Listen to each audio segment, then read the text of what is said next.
Hi hello ಎಲ್ಲರಿಗೂ ನಮಸ್ಕಾರ. Welcome back to my YouTube channel. ಇವತ್ತು ನಾನು ಒಂದು ಸ್ನ್ಯಾಕ್ ರೆಸಿಪಿ ಮಾಡ್ತಾಯಿದ್ದೀನಿ. ಅದೇ ಕಡಲೆಬೇಳೆ ವಡೆ. ತುಂಬಾ ಈಸಿಯಾಗಿ ಮಾಡುವಂತಹ ಪ್ರೊಸೆಸ್ಸು ಮತ್ತು ತುಂಬಾ ಯಮ್ಮಿಯಾಗಿರುತ್ತೆ.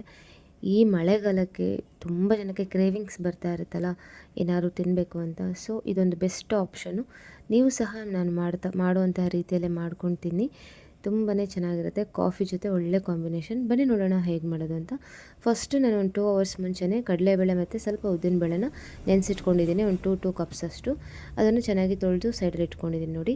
ಆಮೇಲೆ ಒಂದು ಪ್ಲೇಟಲ್ಲಿ ಸಣ್ಣದಾಗಿ ಕಟ್ ಮಾಡಿರ್ತಕ್ಕಂತಹ ಈರುಳ್ಳಿ, ಕೊತ್ತಂಬರಿ ಸೊಪ್ಪು, ಗಾರ್ಲಿಕ್ಕು ಮತ್ತು ಹಸಿಮೆಣಸು ಮತ್ತು ಜೀರಾ ತೊಗೊಂಡಿದ್ದೀನಿ. ಮತ್ತು ಈಗ ವಾಶ್ ಮಾಡಿ ಇಟ್ಕೊಂಡಿದ್ದೀನಲ್ಲ ಕಡಲೆಬೇಳೆನ ಮತ್ತು ಉದ್ದಿನಬೇಳೆನ, ಅದನ್ನು ಸ್ವಲ್ಪ ನಾನು ಒಂದು ಗ್ರೈಂಡರಿಗೆ ಹಾಕ್ತಾ ಇದ್ದೀನಿ. ಇದಕ್ಕೆ ನಾವು ನೀರೇ ಹಾಕಬಾರ್ದು, ಆ ಥರ ನಾವು ಗ್ರೈಂಡ್ ಮಾಡ್ಕೊಬೇಕು. ಇನ್ನೊಂದು ಸ್ವಲ್ಪ ಹಾಕ್ಕೊಂಬಿಟ್ಟು ಅದಕ್ಕೆ ನಾನು ಹಸಿಮೆಣಸು, ಜೀರಾ ಮತ್ತು ಬೆಳ್ಳುಳ್ಳಿ ಹಾಕ್ಕೊಂಬಿಟ್ಟು ಗ್ರೈಂಡ್ ಮಾಡ್ಕೊಬೇಕು. ಯಾಕೆ ಅಂದರೆ ಈಗ ಮಕ್ಕಳೆಲ್ಲ ಹಾಗೇ ಹಸಿಮೆಣಸೆಲ್ಲ ತಿಂದರೆ ಬಾಯಿಗೆ ಸಿಗುತ್ತೆ, ಖಾರ ಆಗುತ್ತಲ್ಲ. ಸೊ ಹಾಗಾಗಿ ನಾನು ಮಿಕ್ಸರ್ ಗ್ರೈಂಡರ್ಗೆ ಹಾಕ್ಕೊಂಬಿಟ್ಟು ಎಲ್ಲ ಗ್ರೈಂಡ್ ಮಾಡ್ಕೊತಾ ಇದ್ದೀನಿ ನೋಡಿ. ನಿಮಗೆ ಖಾರ ಜಾಸ್ತಿ ಬೇಕು ಅಂದರೆ ನೀವು ಖಾರನ ಸ್ವಲ್ಪ ಜಾಸ್ತಿ ತೊಗೊಬೋದು. ನಾನಿಲ್ಲಿ 3 ಹಸಿಮೆಣಸನ್ನ ತೊಗೊಂಬಿಟ್ಟು ಇದನ್ನು ಒಂದು ಸಪ್ರೇಟ್ ಬೌಲಿಗೆ ಈ ಥರ ಗ್ರೈಂಡ್ ಮಾಡ್ಕೊಂಬಿಟ್ಟು ಈ ಥರ ಹಾಕ್ಕೊತಾ ಇದ್ದೀನಿ ನೋಡಿ. ಈ ಥರ ಕನ್ಸಿಸ್ಟೆನ್ಸಿ ಬರಬೇಕು, ದರಿಯಾಗಿರಬೇಕು. ತುಂಬ ಗ್ರೈಂಡ್ ಮಾಡಿಕೊಂಡ್ರೆ ಅದು ನೀರು ಬಿಟ್ಕೊಂಡ್ಬಿಡುತ್ತೆ ಮತ್ತು ವಡೆ ಮಾಡೋಕ್ಕೆ ಚೆನ್ನಾಗಾಗಲ್ಲ. ಸೊ ನಾನು ಈ ಕನ್ಸಿಸ್ಟೆನ್ಸಿ ಬರೋ ತನಕ ಗ್ರೈಂಡ್ ಮಾಡ್ಕೊಂಡಿದ್ದೀನಿ.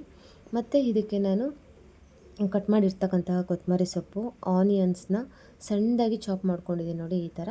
ಅದನ್ನೆಲ್ಲ ಹಾಕ್ಕೊಂಡು ಮತ್ತು ರುಚಿಗೆ ಬೇಕಾದಷ್ಟು ಉಪ್ಪು ಹಾಕ್ಕೊಂಬಿಟ್ಟು ಮತ್ತು ಇದನ್ನು ನಾನು ಸಪ್ರೇಟ್ ಸ್ವಲ್ಪ ಕಡಲೆಬೇಳೆನ ನೆನೆಸಿದ್ದೆ ನೋಡಿ, ಅದರಲ್ಲಿ ನಾನು ಸಪ್ರೇಟ್ ತೆಗ್ದಿಟ್ಟಿದ್ದೆ. ಸೊ ಅದನ್ನು ಸ್ವಲ್ಪ ಮಿಕ್ಸ್ ಮಾಡ್ಕೊಂಬಿಟ್ಟು ಚೆನ್ನಾಗಿ ಮಿಕ್ಸ್ ಮಾಡ್ಕೊಬೇಕು ನೋಡಿ ಈ ಥರ. ಒಂದು ಸ್ವಲ್ಪನೂ ನೀರು ಹಾಕಬಾರ್ದು. ನೀರು ಹಾಕಿದ್ರೆ ಅಂದರೆ ಅದು ಹಾಳಾಗಿಬಿಡುತ್ತೆ ಮತ್ತು ನಾವು ಕಡಲೆ ಹಿಟ್ಟು ಎಲ್ಲ ಮತ್ತೆ ಮಿಕ್ಸ್ ಮಾಡೋ ಅವಶ್ಯಕತೆ ಬರುತ್ತೆ. ಸೊ ಹಾಗಾಗಿ ನೀರೇ ಹಾಕಬಾರ್ದು. ಇದಕ್ಕೆ ನಾನೀಗ ಸ್ವಲ್ಪ ರುಚಿಗೆ ಬೇಕಾದಷ್ಟು ಉಪ್ಪು ಹಾಕ್ಕೊತಾ ಇದ್ದೀನಿ.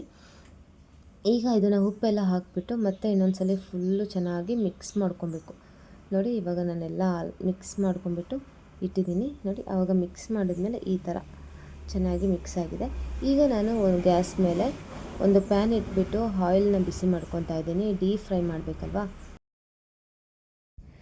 ನೋಡಿ. ಆಯಿಲೆಲ್ಲ ತುಂಬ ಬಿಸಿಯಾಗಿದೆ. ಸ್ವಲ್ಪ ಹಿಟ್ಟು ಹಾಕ್ಬಿಟ್ಟು ನೋಡ್ಕೊತಾ ಇದ್ದೀನಿ ನೋಡಿ. ಹಿಟ್ಟೀಗ ಮೇಲೆ ಬಂದಿದೆ ಅಂದರೆ ಆಯಿಲ್ ಬಿಸಿಯಾಗಿದೆ ಅಂತ ಅರ್ಥ. ಈಗ ನಾವು ಕೈಗೆ ಸ್ವಲ್ಪ ಎಣ್ಣೆ ಸವರ್ಕೊಂಬಿಟ್ಟು ಈ ಥರ ಬಾಲ್ ಥರ ತೊಗೊಂಬಿಟ್ಟು ಶೇಪಲ್ಲಿ ಅದನ್ನು ನಾವು ಈ ಥರ ಪ್ರೆಸ್ ಮಾಡಿದ್ರೆ ಸಾಕು, ನಮಗೊಂದು ಒಳ್ಳೆ ಶೇಪ್ ಸಿಗುತ್ತೆ, ವಡಾ ಶೇಪ್ ಸಿಗುತ್ತೆ. ಈಗ ಇದನ್ನು ನಾವು ಎಣ್ಣೆಗೆ ಬಿಡಬೇಕು. ಇದೇ ಥರ ಎಲ್ಲನೂ ಮಾಡ್ಕೊಬೇಕು ನಾವು. ತುಂಬ ಈಸಿ ಪ್ರೋಸೆಸ್ಸು ಮತ್ತು ತುಂಬ ರುಚಿಯಾಗಿರುತ್ತೆ. ಬಿಸಿ ಬಿಸಿಯಾಗಿ ಈ ವೆದರ್ಗೆ ಒಳ್ಳೆ ಕಾಂಬಿನೇಷನು.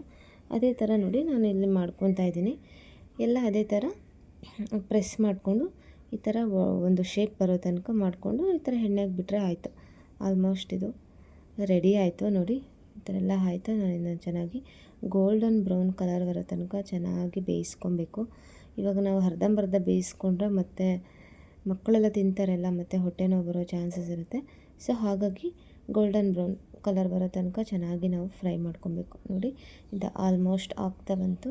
ಇನ್ನೊಂದು ಸ್ವಲ್ಪ ನಾವು ಫ್ರೈ ಮಾಡ್ಕೊಳ್ಳೋಣ ನೋಡಿ. ಆಯ್ತಿದ್ದು ಆಲ್ಮೋಸ್ಟ್ ನೋಡಿ. ಇದು ಕರೆಕ್ಟ್ ಕನ್ಸಿಸ್ಟೆನ್ಸಿ. ಈ ಕನ್ಸಿಸ್ಟೆನ್ಸಿ ಬರೋ ತನಕ ನಾವು ಚೆನ್ನಾಗಿ ಫ್ರೈ ಮಾಡ್ಕೊಬೇಕು.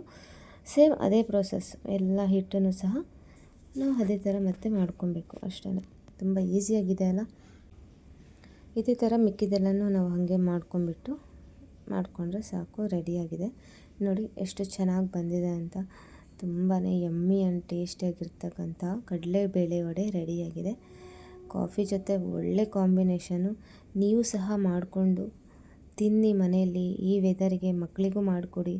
ಮಕ್ಕಳಿಗೆ ಅಂತಲ್ಲ, ಮನೇಲಿರ್ತಕ್ಕಂಥ ದೊಡ್ಡವರಿಗೂ ಎಲ್ಲರಿಗೂ ತುಂಬ ಇಷ್ಟ ಆಗುತ್ತೆ. ಇದೇ ಥರ ರೆಸಿಪೀಸ್ ನಿಮಗೆ ಇನ್ನೂ ಬೇಕು ಅಂತಂದರೆ ನನ್ನ ಚಾನಲ್ನ ಸಬ್ಸ್ಕ್ರೈಬ್ ಮಾಡಿ, ಲೈಕ್ ಮಾಡಿ ಆ್ಯಂಡ್ ಶೇರ್ ಮಾಡಿ. ನಾನು ಇದೇ ಥರ ರೆಸಿಪೀಸ್ನ ಅಪ್ಲೋಡ್ ಮಾಡ್ತಾನೇ ಇರ್ತೀನಿ. ಎಲ್ಲರಿಗೂ ಧನ್ಯವಾದಗಳು. Thank you for watching.